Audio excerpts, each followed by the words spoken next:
Today I'm going to talk about dilutive validation and how this plays a role in AI agents and if you are building a business in the crypto industry. And I think this applies to the creator economy as well. What is dilutive validation? A lot of clients I work with, the one thing that they ask for is, Jonah, we need to get as many influencers as possible to shill our project, to shill our game, to shill our product. The first thing I do is I really try to address who their customers are. But I noticed that what happens is a lot of these products in crypto are pulling from the same pool of influencers. And there's a belief by companies that investing in that creator or KOL will provide them significant value and impressions and audience validation. And this is where companies get this wrong. If you take validation from the same pool of influencers and those influencers are taking many brand deals, it's hard to tell who is telling the truth or offering an authentic truth to your brand. I'll give you two examples. One of them is Slingshot. One of the challenges with that product is how do we get people to validate that Slingshot is truly a good product? One thing that we initially looked at was finding all the top Twitter influencers and paying them directly to shill the cause. And we realized very quickly that this did not work. There are other apps, Vector.fun, Bolex, Photon, Moonshot. They all have the same pool of creators endorsing them. And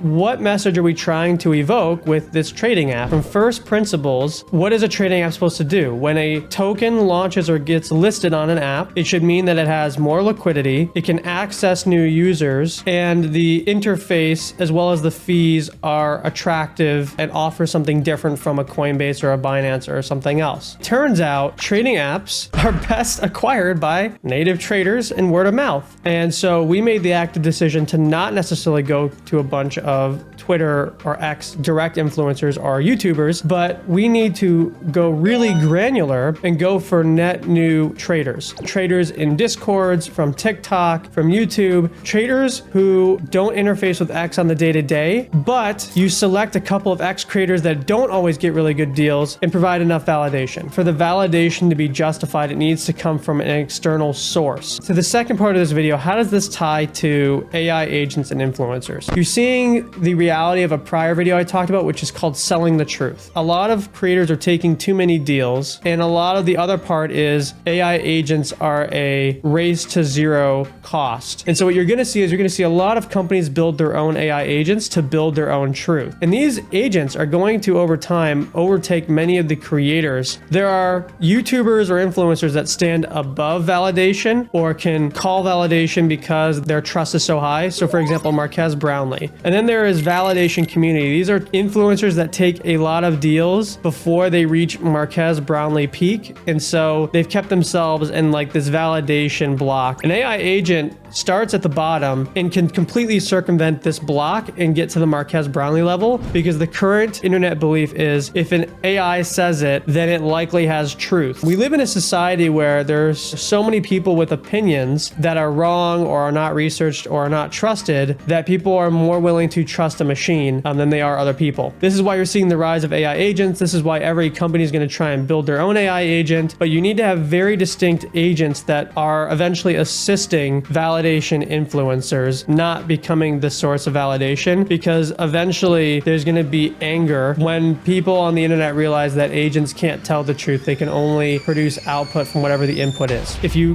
go into the AI agent influencer space to build non-dilutive validation, be very smart and very targeted in your approach and use it as a co-pilot rather than completely autonomous. Anyway, that was a lot of jumbled jargon. If you like what I said, leave a like, leave a comment. Anyway, that's it. See you in the next video. Bye-bye.